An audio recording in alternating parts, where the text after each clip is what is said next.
নমস্কার, আমি ডক্টর বিজয় শিকদার। আজকে একটি নতুন রোগ সম্বন্ধে আপনাদেরকে জানানোর জন্য এই ভিডিওটি আমার করা। আচ্ছা, আমরা কিন্তু অনেকেই জানি যে রিউমাটিক আর্থারাইটিস সম্বন্ধে, বা বাংলায় যদি বলি, আমরা অনেকেই বাতের কথা সবাই শুনেছি, তাই না? কিন্তু কখনো কি আমরা এটা শুনেছি বা কখনো কি আমরা এটা লক্ষ্য করেছি যে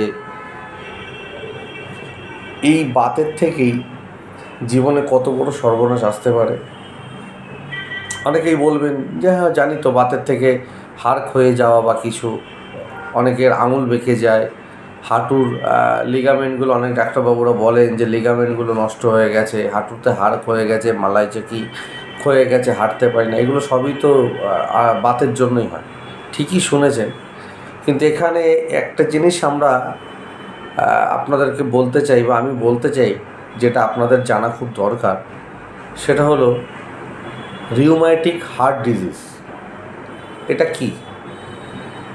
দেখুন, রিউম্যাটিক হার্ট ডিজিজ হচ্ছে এমন একটা রোগ, যে রোগটা হলে মানুষের মৃত্যু পর্যন্ত হতে পারে।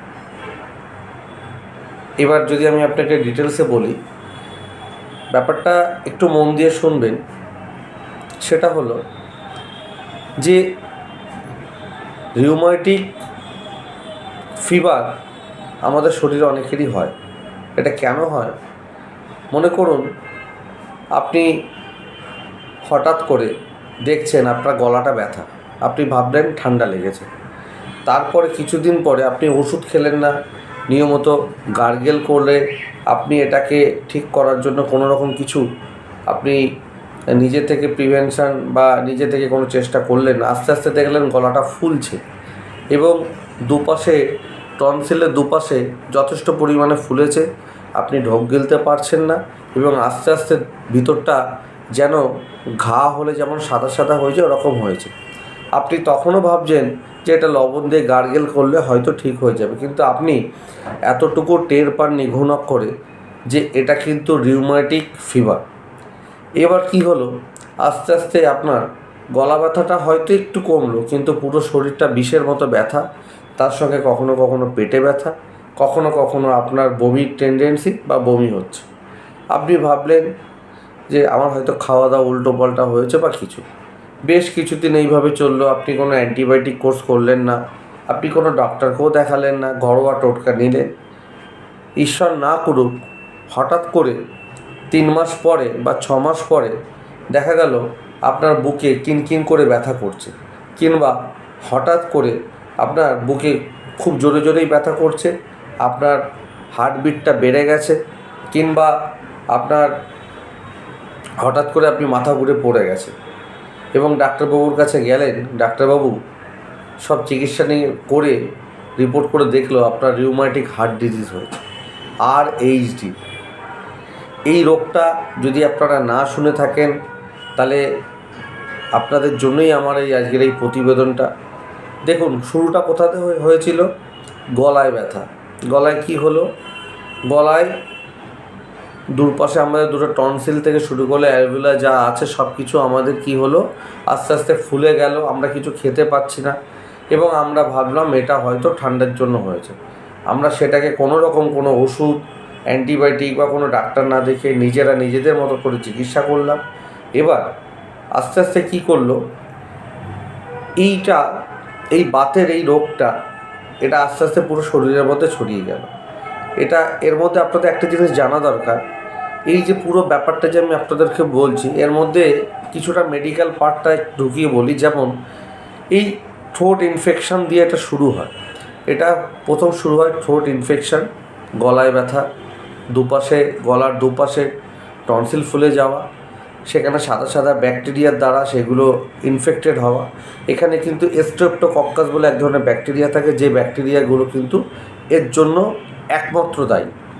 এবার এই ব্যাকটেরিয়াগুলো গেল কী করে? বিভিন্ন রকমভাবে আমাদের যেতে পারে। এই যে আমি কথা বলছি বা আপনারা রয়েছেন যে পরিবেশে, সবার ক্ষেত্রেই সব জায়গাতেই ব্যাকটেরিয়া আছে, সেটা আপনিও জানেন, আমিও জানি। কিন্তু এই ব্যাকটেরিয়াগুলো কোনো কারণে আপনার গলার ওখানে ইনফেক্টেড হয়ে এবার আস্তে আস্তে ব্যাকটেরিয়াগুলো কিন্তু শরীরের মধ্যে প্রবেশ করে। এইবার আপনাকে মাথায় রাখতে হবে সবসময় যে এই ব্যাকটেরিয়া মানে শরীরে কতটা ডেঞ্জার হতে পারে ভাবুন। এই ব্যাকটেরিয়া আস্তে আস্তে আপনার অটো ইমিউনি ডিসঅর্ডার তৈরি করবে, আস্তে আস্তে আপনার শরীরের মধ্যে শরীরের ইমিউনিটিকে কমিয়ে দেবে, শরীরের মধ্যে আপনার এনার্জি লস হবে এবং সেখান থেকে গিয়ে শরীরে জ্বর আসবে, আপনার শরীর ঠান্ডা লাগবে, কখনো কখনো আপনার খেতে ইচ্ছা করবে না এবং আলটিমেট গিয়ে আপনার হার্টের ভালভগুলোকে নষ্ট করবে। এই যে হার্টের ভালভগুলোকে নষ্ট করবে এবং এর পরবর্তীকালে কিন্তু আপনার একটাই অপশান থাকবে, হার্টের ভালভ রিপ্লেস করা। আর এই হার্টের ভালভ রিপ্লেস এই জন্য করতে হয় কারণ রিউমাটিক হার্ট ডিজিজের জন্য আমাদের ভালভ ম্যাক্সিমাম ক্ষেত্রে দেখা যায় ভালভগুলো ন্যারো হয়ে গেছে, ভালভগুলো ঠিকঠাক কাজ করছে না এবং তখন আমাদের হৃৎপিণ্ডের প্রদাহ কিংবা আমাদের হার্টের মধ্যে যেরকম ব্যথা হয়, ব্যথা অনুভব করা বা এগুলো আনুষঙ্গিক বিভিন্ন কিছু হয়। তার মানে আমি বোঝাতে চাইলাম রিউমাটিক হার্ট ডিজিজ কতটা ডেঞ্জার আমাদের ক্ষেত্রে বা আমাদের দৈনন্দিন জীবনে, এটা আপনাদের জানা দরকার। আরও একটা জিনিস বলে রাখি, এটা কিন্তু ম্যাক্সিমাম ক্ষেত্রে বাচ্চাদের হয়। খুব রিসেন্টলি আমাদের হসপিটালে একটা 10 বছরের বাচ্চার কিন্তু হার্টের অপারেশন হয়েছে। তার কিন্তু এরকম গলা ব্যথা হয়েছিল, তারপরে গলা ব্যথার পরে তার জ্বর আসছিল 3 মাস ধরে, ঠিকমতো বাড়ির লোক ডাক্তার দেখায়নি, লোকাল কোয়াক ডাক্তার দেখিয়েছে, ঠিকমতো চেক আপ করায়নি, কোনো রিপোর্ট করায়নি। আলটিমেট 6 মাসের মধ্যে কিন্তু বাচ্চাটা হার্ট ডিজিজ ধরা পড়েছে এবং সেই বাচ্চাটি অপারেশন হয়েছে 10 বছর বয়স। সো আপনারা সচেতন থাকবেন, আপনাদের বাচ্চা থেকে শুরু করে বিশেষ করে এটা 7 বছর থেকে 16 বছর এই সময়ের মধ্যেই বেশি দেখা যায়। আপনারা এটাকে মাথায় রাখবেন যে কোনো বাচ্চাদের যদি এরকম কোনো গলা ব্যথা থেকে কিছু শুরু হয় সেটাকে হালকাভাবে নেবেন না, অবশ্যই ডাক্তারবাবুর পরামর্শ নিয়ে অবশ্যই আপনারা কোনো অ্যান্টিবায়োটিক কোর্স করাবেন। বাড়িতে টোটকা দেবেন না, যদিও টোটকা দেন কোনো ডাক্তারবাবুর পরামর্শটা অবশ্যই নেবেন। এবং আরও একটা কারণ হতে পারে, জেনেটিক কারণ হতে পারে, যদি কারোর বাবার থাকে তাহলে তার ছেলেমেয়ের হওয়ার সম্ভাবনাও বেশি থাকে। ভালো থাকবেন। রিউমাটিক হার্ট ডিজিজ কিন্তু ইজ দ্য মোস্ট একটা কমন ডিজিজ এখন পরিণত হচ্ছে এবং এটা কিন্তু খুব ইম্পর্টেন্ট। এর জন্য কিন্তু মানুষের প্রাণ পর্যন্ত যেতে পারে। তাই জ্বরের এইটা সূত্রপাত কিন্তু গলায় ব্যথা, তারপরে জ্বর, তারপর থেকে কিন্তু তার হার্টের মধ্যে এই ব্যাকটেরিয়াগুলো ভালভগুলোকে ড্যামেজ করে। ভালো থাকবেন। যদি কখনও এরকম সিমটম কিছু বোঝেন অবশ্যই ডাক্তারবাবুর পরামর্শ নেবেন। ধন্যবাদ।